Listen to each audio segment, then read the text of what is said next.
আসসালামু আলাইকুম ওরহমতুল্লাহি ওবরাকাতুহ। আজ আমরা সূরা ইয়াসিনের ফজিলত সম্পর্কিত একটি হাদিস শুনব।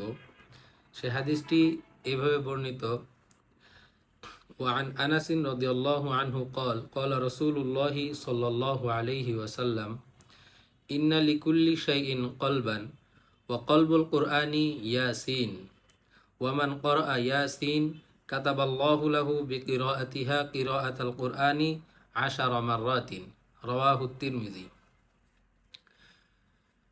হাদিসটির অর্থ এরকম: হযরত আনাস রাদিয়াল্লাহু তাআলা আনহু থেকে বর্ণিত, তিনি বলেন, রাসূল সাল্লাল্লাহু আলাইহি ওয়াসাল্লাম বলেছেন যে প্রত্যেকটি জিনিসেরই একটি অন্তর রয়েছে এবং কোরআনের অন্তর হলো সূরা ইয়াসিন।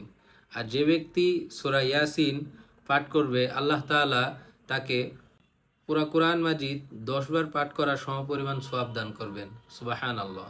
আল্লাহ তাআলা আমাদেরকে সূরা ইয়াসিন বেশি বেশি পাঠ করার তৌফিক দান করুন।